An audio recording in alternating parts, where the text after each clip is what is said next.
What happens when fake authority meets 15,000 pounds of pure rage? On four hooves? Can a simple barn fight turn into a neighborhood-wide power shift?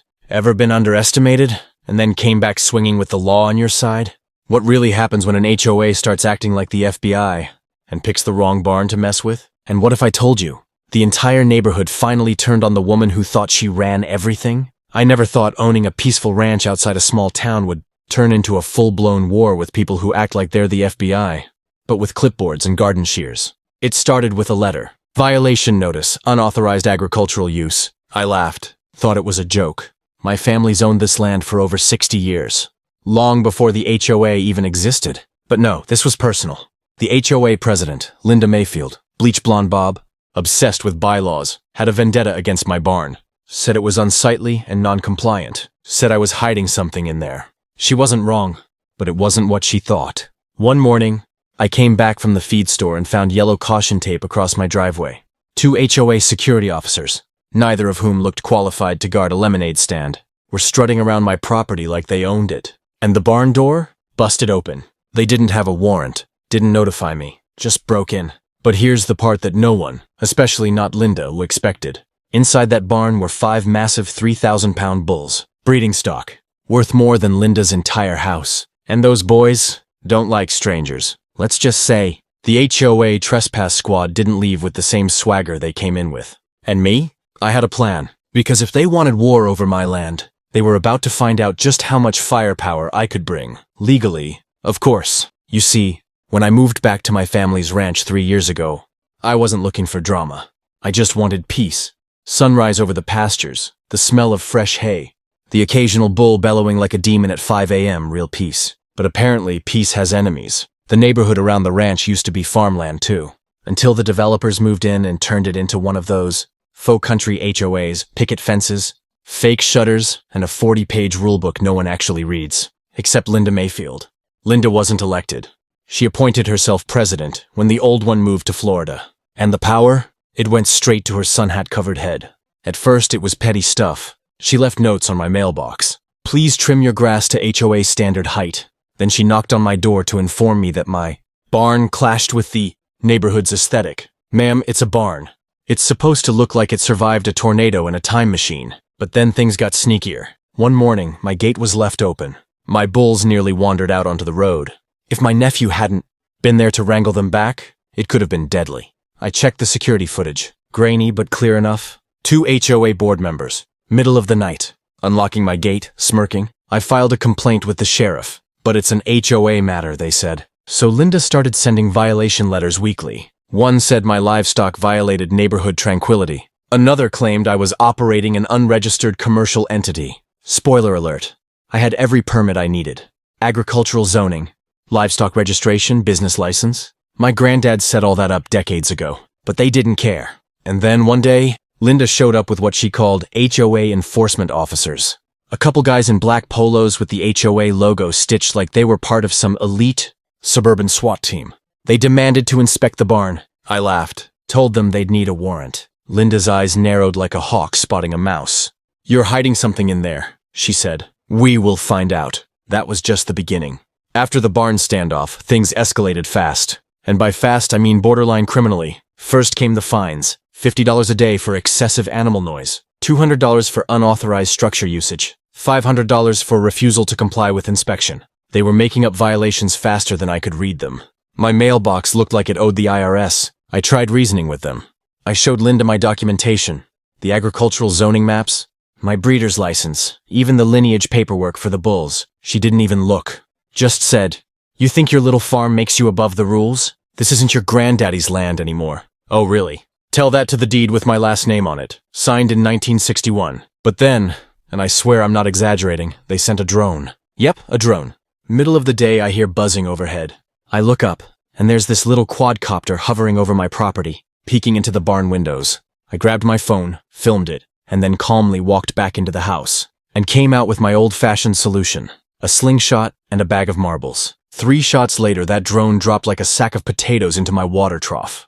I posted the footage online, added a little slow-mo replay. Got 200,000 views in 2 days. Linda, furious. She held an emergency HOA board meeting on my driveway, with folding chairs, Passers-by thought it was a yard sale. The next day, I caught one of her cronies trying to take photos.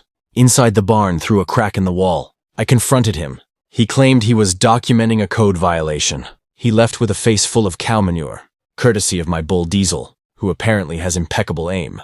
Then the real bomb dropped. I got a certified letter from the HOA's lawyer. They claimed the barn was a public hazard, and they were authorized to enter and inspect for safety reasons. Let me be clear. HOA bylaws do not override state trespass laws. They had no court order, no inspection warrant, nothing. Still, 2 days later, they did it. I came back from the feed store to find my barn wide open. The door looked kicked in. The lock snapped in half. And inside, standing on hay-strewn concrete, were two of the HOA's self-proclaimed officers, pale as ghosts and clinging to a support beam, because surrounding them were 5 3,000-pound bulls, snorting, staring, ears twitching, muscles rippling like tanks on hooves. See, bulls don't like sudden movement. They don't like strangers. And they definitely don't like uninvited guests walking into their home. One of the guys squeaked out. They won't attack us, right? I said nothing. Just stood there holding my coffee, watching as one of the bulls started pawing the ground. They bolted, tripped over themselves trying to escape.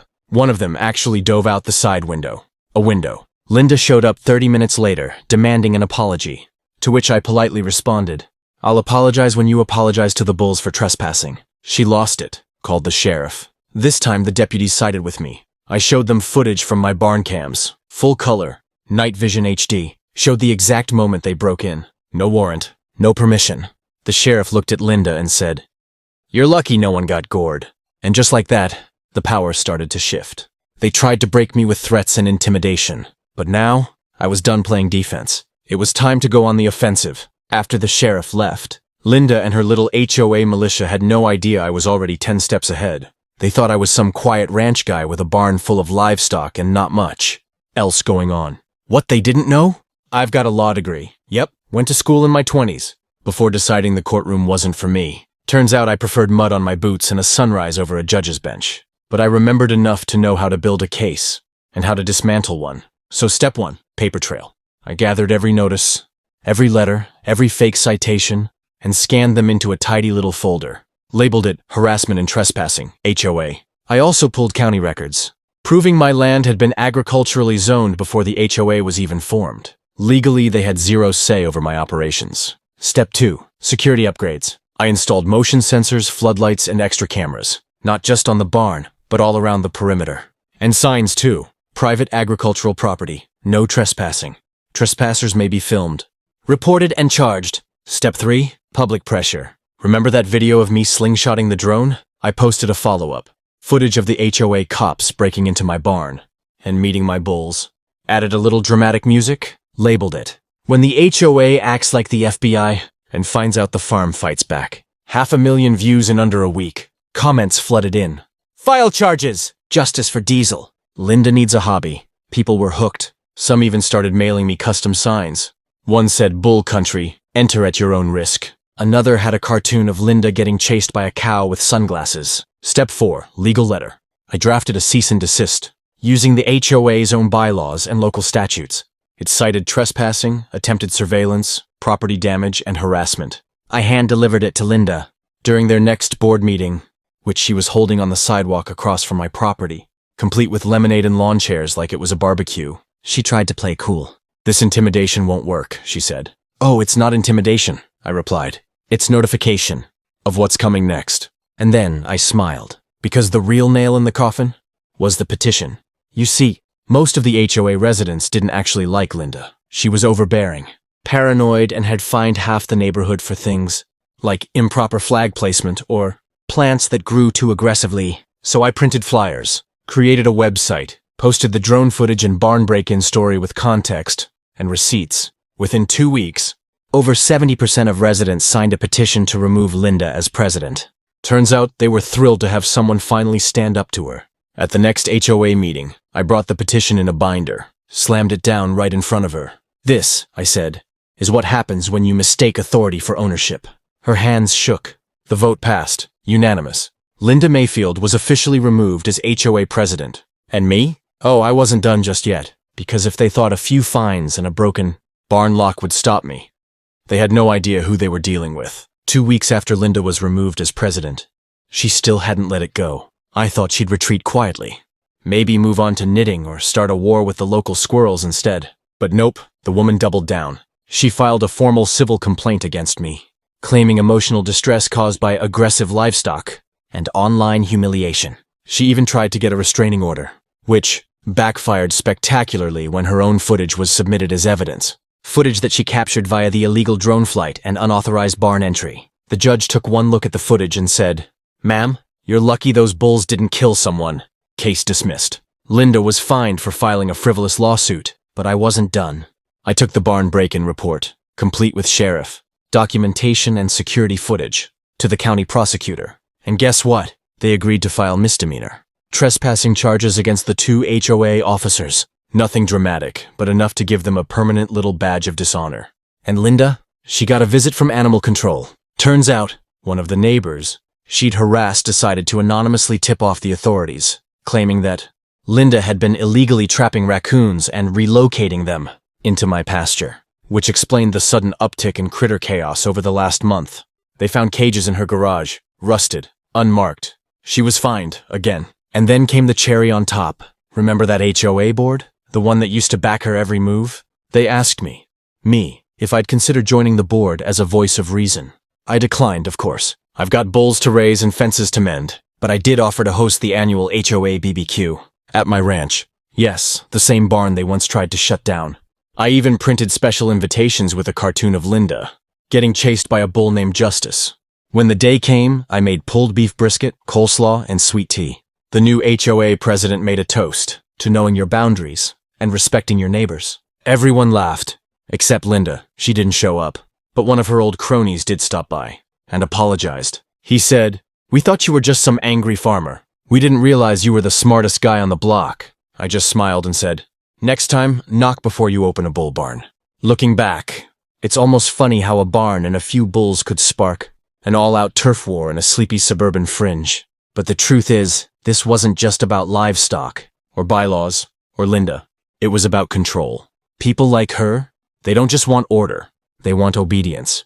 They want to feel powerful, even if that means trampling over the very neighbors they claim to protect. But the thing is, you don't get to rewrite history just because you're uncomfortable with how it looks. This ranch stood long before the cookie-cutter houses, the board meetings, and the fake security badges. And it'll still be standing long after the last HOA memo turns to dust. The real win wasn't just getting Linda booted or seeing justice served in court.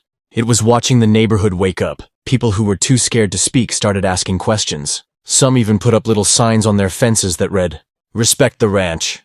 Even better.